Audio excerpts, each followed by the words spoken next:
तो इसलिए मांगा कि 4 साल के बाद में जो भी बैकवर्ड शेड्यूल कास्ट के लोग हैं वो अगर उसमें जाएंगे तो जाने के बाद में क्या होगा कि 4 साल बाद उनको बाहर निकालेंगे। 75%, 25% अंदर रखेंगे। अब आपका तो लिखा है आगे, चमार लिखा, जाटव लिखा, पासी लिखा, यादव लिखा, कुर्मी लिखा, काछी लिखा, तुम्हें ठीक इन्हीं को निकाल दो शूद्रों को। और जिस दिन मिलिट्री में तुम्हारी भागीदारी नहीं होगी, समाज खड़े होकर बना, अदालतों में भागीदारी नहीं होगी, उस दिन तुमको इस देश में गुलाम बनाने से कौन रोक सकता है? तो गुलाम बनी जाओगे। इसलिए इस गुलामी को बचाने के लिए केवल एक तरीका है कि आप अपने बच्चों को शिक्षित बनाओ, और इतना शिक्षित बनाओ कि वो चैलेंज दे दे इस देश की ब्राह्मणवादी मनोवादी व्यवस्था को। और हमारा सबसे पहला लक्ष्य है कि इस देश की ब्राह्मणवादी और मनोवादी व्यवस्था को खत्म करना। और जिनको चुनौती है, जिन्होंने दिल्ली में संविधान जलाया है, उनकी औकात है तो इस देश को हिंदू राष्ट्र बना के दिखाओ, तुम्हें पता चल जाएगा।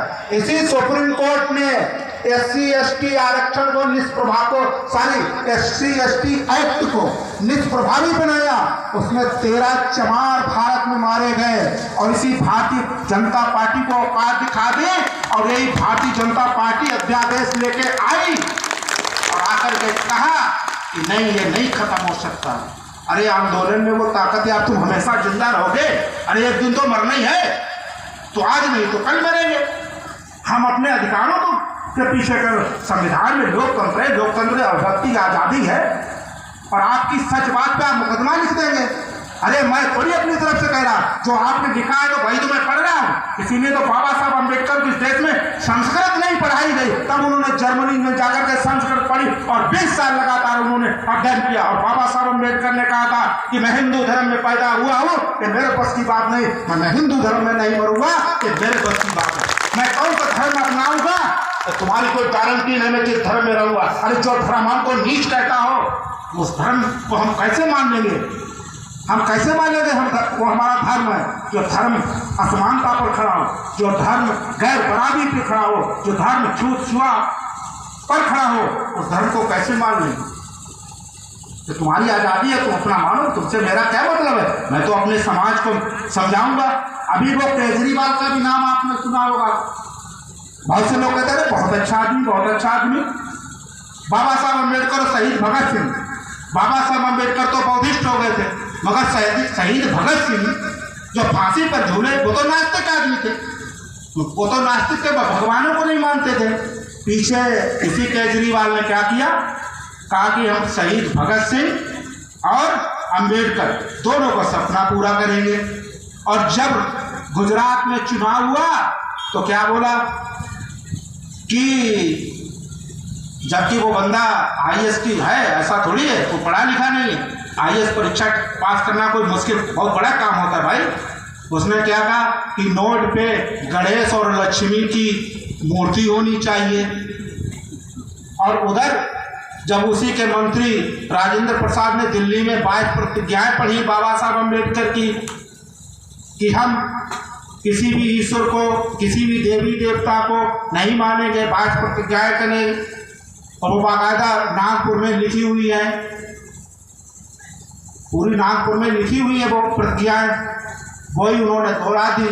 तो इसी केजरीवाल ने उनसे इस्तीफा दे दिया और कहता क्या है कि हम तो बड़े बाबा साहब अम्बेडकर के भक्त हैं, ये देश संविधान से चलना चाहिए। और ये देश संविधान से चलना चाहिए तो संविधान की बातों को फॉलो करना चाहिए, फॉलो नहीं करना चाहिए। और मेरे दोस्तों, पढ़ाई कोर्स जो हमारे बीच में उधर खड़े हुए हैं, उनको भाइयों को सभी लोग, पढ़ा लिखा जो व्यक्ति होता है वो इतिहास से लेकर के राजनीति, अर्थशास्त्र, हर सब्जेक्ट के अध्ययन करता है ना, तभी बोलता है।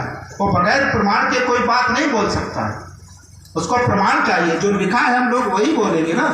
तो मेरा आप लोगों से विनम्र निवेदन है कि आप अपनी लड़ाई जारी रखें। और मैं तो आज इसलिए आया कि उम्र में भी अब काफ़ी बूढ़ा हो चला हूँ, तो कम से कम संरक्षण आप लोगों को दिया जाए, नई पीढ़ियों को आगे बढ़ाया जाए, और ये नई पीढ़ी जो है कि आगे लड़ाई जारी रखेगी और हम लोगों को दृढ़ संकल्प होना चाहिए कि इस देश को हिंदू राष्ट्र बनाने से रोके। पहला लक्ष्य हमारा होना चाहिए, ताकि इनको पता लगे कि तुम कैसे हिंदू राष्ट्र बनाओगे इस देश को।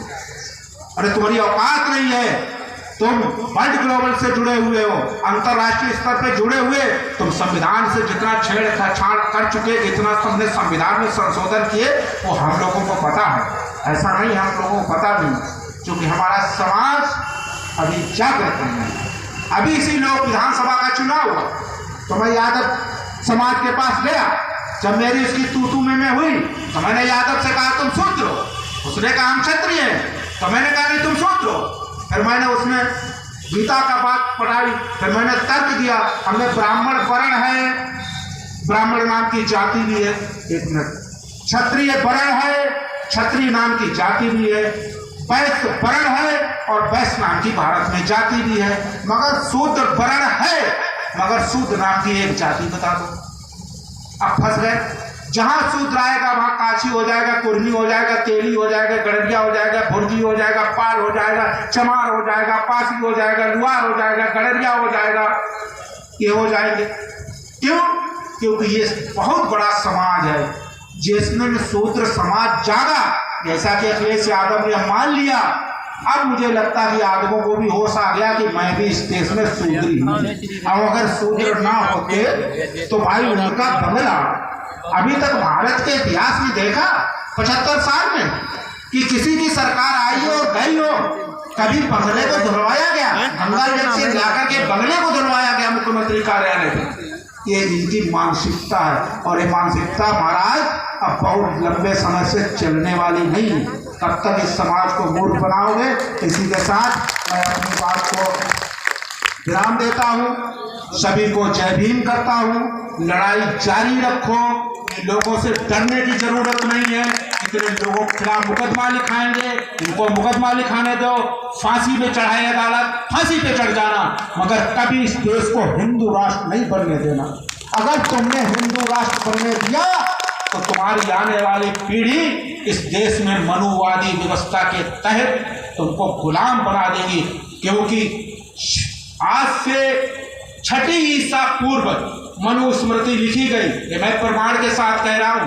6 ईसा पूर्व मनुस्मृति लिखी गई और मनु ने कहा कि मैं ऐसा विधान कर डालूंगा कि लंबे समय तक तुम इस देश पे शासन करना। इसलिए मेरा आपसे अनुरोध है कि बाबा साहब अम्बेडकर के संविधान को बचाना, इस संविधान को बचाना, ये सबसे बड़ी चुनौती अम्बेडकरवादी महापुरुष के साथ साथ हमारी है। कि अम्बेडकरवादी अगर आप पक्के हो तो आप इस देश के संविधान को बचाने की लड़ाई अब तुम्हें लड़नी चाहिए। यह संविधान बचा रहेगा तभी इस देश में तुम सुरक्षित हो। जिस दिन तुम इस देश के संविधान को बचाने में नाकामयाब हो जाओगे, उस दिन तुम्हारे आने वाली पीढ़ी को गुलाम बनाने से कोई रोक नहीं सकता। गुलाम तुम हो ही जाओ। इसी के साथ मैं आप लोगों से हौसला अफजाई करना चाहता हूँ कि और आगे बढ़िए और संघर्ष करिए, चुनौती लड़िए। अरे कितने लोगों को आप लोग जेल में डालोगे भाई? अरे तुम्हारे पास जेल में कितनी जगह है, कितने लोगों को आप डालोगे जेल में? इसी के साथ जो आने वाला पीढ़ी है उसको अंत में एक बात खत्म करता हूँ कि पूरा जोर शिक्षा पे लगा देना। बाबा साहब अम्बेडकर ने कहा था कि अपनी टूटी थाली तुम बेच देना, मगर शिक्षा के लिए पूरा जोर लगा देना।